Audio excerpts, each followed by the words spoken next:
Jadi mengamalkan Al-Quran yang dimaksud di dalam konteks penjelasan Ibnul Qayyim dalam kitab Madarijus Shalikin yang ketiga tadi itu, kan tadi tidak membaca, yang kedua membaca tapi tidak memahami maknanya, yang ketiga membaca memahami maknanya tapi tidak mengamalkan isinya.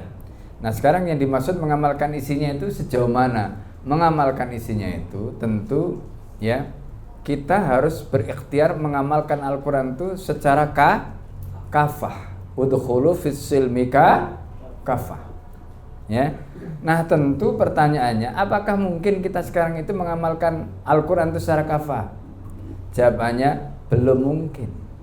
Kenapa? Karena ada hukum-hukum yang hukum itu membutuhkan negara, sementara negaranya sekarang belum atau tidak ada yang menjalankan Al-Quran. Karena itu yang bisa kita lakukan ya semampu yang bisa kita lakukan. Misalnya begini ya, contoh, Anda sekarang bekerja. Bekerja ini meskipun kita hidup di dalam sistem yang tidak mengamalkan Al-Quran, tapi minimal ketika Anda bekerja jangan sampai menyalahi hukum Al-Quran. Misalnya contoh ya, aufu bil uqud, tunaikanlah akad. Datang tepat waktu. Akadnya jam berapa? Tepat waktu. Jangan sampai nyuri jam, jangan sampai korupsi gaji. Itu namanya aufu bil uqud. Ya kan? Yang bisa dilakukan, lakukan. Nah, gitu. Aufu bil uqud. Ya. Nah, ini. Nah, itu contoh.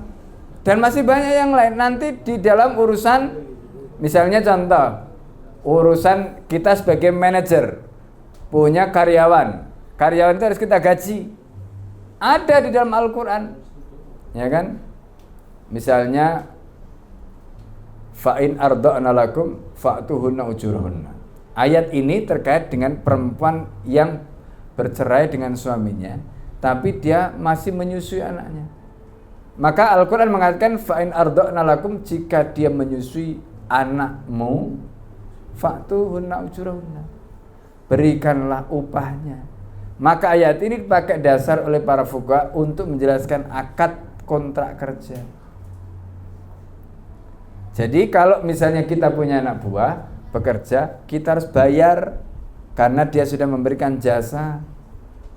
Jangan sampai kita nyuruh dia menepati akadnya, kita sendiri nggak tepat.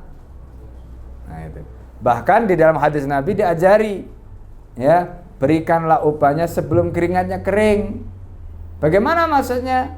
Ya kalau kami di pesantren sebelum tanggal 1 kita sudah bayar. Makanya gajiannya tanggal 28, tanggal 27 begitu. Itu namanya memberikan upah sebelum kering keringatnya. Itu. Ini cara. Itu kan bisa kita lakukan. Tidak harus nunggu Al-Quran tadi diterapkan secara kafah. Nah, gitu loh. Ya kan? Nah, jelas ya?